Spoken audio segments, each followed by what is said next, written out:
The first rule of thermal engineering is that energy never disappears. It transforms. I wish people worked the same way. Approaching critical phase shift, I announced to the empty lab, more out of habit than necessity. Proxima Station's night cycle meant I had the place to myself, which was exactly how I preferred it. My reflection stared back from the observation window. Elara Voss, thermal engineer, insomniac, and corporate property according to page 37 of my contract. The isolation chamber beyond the glass hummed as the containment field stabilized around a swirling vortex of superheated plasma. The experiment was simple in theory: manipulate matter at the quantum level by destabilizing thermal boundaries. In practice, it was like trying to perform brain surgery with oven mitts while riding a roller coaster. But if it worked, Proxima Corp would have the key to restructuring matter at will. New materials, new weapons, new everything. The holographic display pulsed with warnings as temperatures surged past predicted thresholds. This was the moment where most researchers would abort. I increased power to the containment field instead. 20 seconds to phase transition, chimed the AI assistant. Breach risk at 17% and rising. Acknowledged, PIX. Maintain current parameters. Dr. Voss, I must advise. Override safety protocol Voss Alpha 9. Continue countdown. The computer fell silent, probably judging me. Couldn't blame it. My colleagues called me reckless behind my back. To my face, they used terms like innovative and boundary pushing. Corporate speak for the same damn thing. The swirling mass inside the chamber collapsed inward, compressing to a brilliant point of light that hurt to look at directly. My instruments recorded temperatures approaching those found in stellar cores before the reading simply displayed error.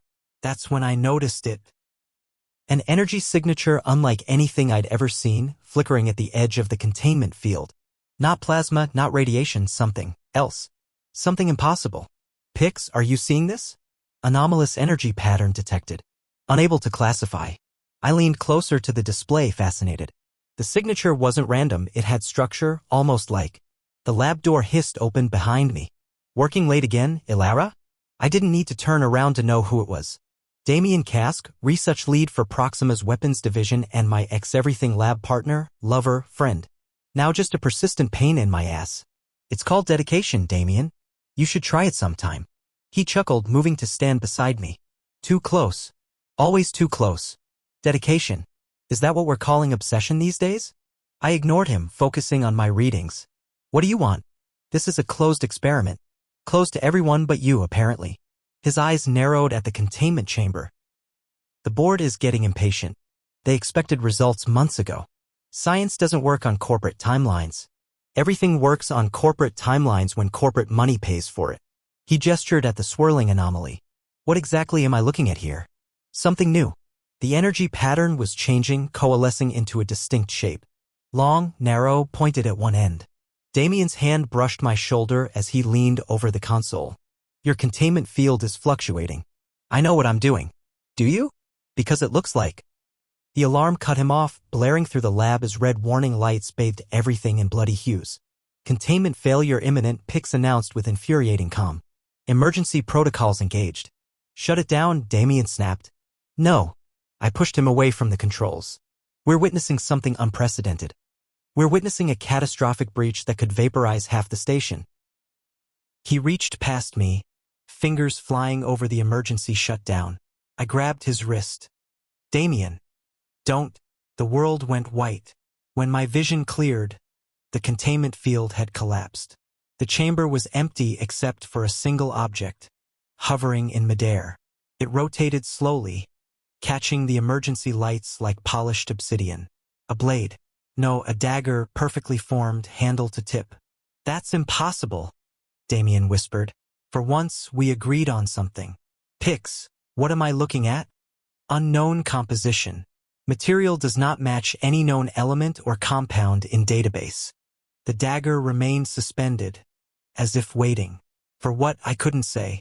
We need to report this, Damien said, already reaching for his calm. Wait. I placed my hand on his arm. Let me examine it first. Protocol dictates immediate notification of any experimental outcome with potential military applications. I turned to face him fully. Is that what this is about? Weapons? This could revolutionize material science, energy storage, quantum computing. It's a blade, Elara, formed from pure energy. What exactly did you think Proxima would use it for? Building better hospitals? The bitterness in his voice surprised me. There had been a time when Damien's research had been about protection, not destruction. When had that changed? When had he? 1 hour, I said. Give me 1 hour before you report it. He studied my face, and for a moment, I saw something of the old Damien there, the one who'd stay up all night debating theoretical physics, who'd believed science could save humanity from itself. 30 minutes. And I stay to observe. I nodded. Fine. As we prepared to retrieve the dagger, I couldn't shake the feeling that we were crossing a threshold, that whatever this thing was, it wasn't just the result of my experiment. Felt more like a response. To what question I wasn't yet sure. The dagger weighed nothing. Literally nothing. 0 mass, I murmured, staring at the readout. That shouldn't be possible. Damien circled the examination table where the dagger lay. And yet, here we are. We transferred the object to the secure lab where a new containment field kept it isolated. Whatever this thing was, it defied every physical law I knew. It had form and structure, a perfect blade about 20 centimeters long with an intricate handle, but registered as having no mass, no atomic structure, nothing our instruments could quantify. Try scanning for dimensional variances, Damien suggested. I raised an eyebrow. Seriously? You want to jump straight to alternate dimensions? You have a better explanation for a massless object that looks like a weapon? I didn't. So I ran the scan. The results made my stomach drop. That can't be right. Damien leaned over my shoulder, his breath warm against my neck. What is it? According to this, the dagger isn't fully here. It's partially phased between dimensional states. In English, Elara. It exists in multiple realities simultaneously. I looked up at him. It's anchored to our dimension, but it's also somewhere or someone else. His eyes widened fractionally, the Damien equivalent of jaw-dropping shock. Can we weaponize it? And there it was. Always back to weapons with him. Is that all you think about nowadays? How to kill people more efficiently? He straightened, jaw tightening. I think about survival. About protection. The colony attacks on Europa taught us what happens when we're unprepared. This isn't about Europa. Everything is about Europa. His voice rose, then fell as he regained control. You weren't there, Elara. You didn't see what they did. No, I hadn't been there. But I'd seen the aftermath when Damien returned, hollow-eyed, hardened, obsessed with creating deterrents that looked suspiciously like first-strike capabilities. Your 30 minutes are almost up, he said, checking his wrist display. I'm calling it in. Wait. I moved between him and the door. Let me try one more thing.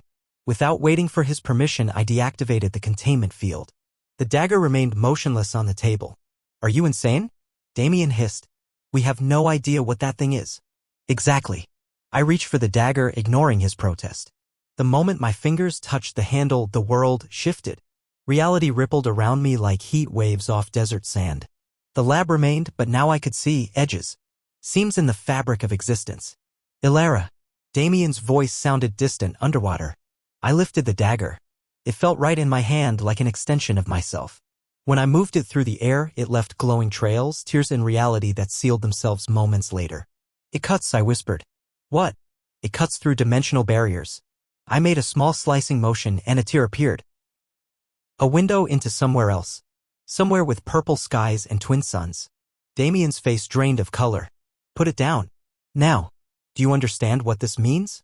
We could access parallel worlds, alternative energy sources, maybe even. The lab door burst open. Security officers in Proxima Corp tactical gear flooded in, weapons drawn. Dr. Kask, Director Chen wants you in command. Dr. Voss, surrender the artifact immediately. The lead officer's voice was flat, professional. I glanced at Damien, betrayal bitter on my tongue. You called them before our 30 minutes were up. He wouldn't meet my eyes. It was the responsible thing to do. Bullshit. You want this for your weapons program. What I want is irrelevant. This is bigger than either of us. The security officer stepped forward. The artifact, Dr. Voss. Don't make this difficult. I looked down at the dagger in my hand. With it, I could go anywhere. Any reality. Any possibility. I could find a world where Damien never went to Europa, where Proxima Corporation used science to build rather than destroy, where we were still. Elara. Damien's voice softened. Please. That's when I understood. Proxima didn't just want to study the dagger, they wanted to use it. To cut doorways to other realities. To extract resources, technology, weapons. To colonize dimensions like they'd colonized planets. I can't let you have it, I said. You don't have a choice, the officer replied, weapon raising. I smiled. Actually, I do. With a flick of my wrist, I sliced open reality itself. A doorway formed, not to another place, but to another possibility. I could feel it, sense what lay beyond. A parallel track where my research had taken a different turn. Elara, don't. Damien lunged forward, but he was too late. As alarms blared and security closed in, I stepped through the tear. The last thing I saw was Damien's face, not angry, but afraid. For me or of me, I couldn't tell. The tear sealed behind me, the dagger humming in my hand as reality rearranged itself. I emerged in a lab, my lab, but not quite. The equipment was different. More advanced. The station felt larger somehow. Transfer complete, said a familiar voice. Welcome back, Dr. Voss. Pics. But not my pics. Status report, I managed, trying to sound like I belonged. The dimensional anchor is stable. All parameters within acceptable range. A door opened behind me. I turned, expecting security, expecting consequences. Instead, I saw Damien. But not the Damien I'd left behind. This one smiled when he saw me, eyes lighting up with recognition and something else. Something I hadn't seen in years. There you are, he said. Ready to make history? Behind him stood Director Chen herself, nodding with approval. The board is impressed with your progress, doctors. The humanitarian applications of cross-dimensional technology are precisely the breakthrough Proxima has been working toward. Humanitarian applications? I looked down at the dagger in my hand, then back up at this new Damien, this new reality. The same station, the same people, but with a fundamental difference in purpose. Not weapons, but bridges. Not conquest, but connection. Actually, I said, a smile forming, I think history is just getting started. The dagger pulsed in my hand, warm like a living thing, like it had brought me exactly where I needed to be. Energy never disappears, transforms. Sometimes, if you're lucky, people can too.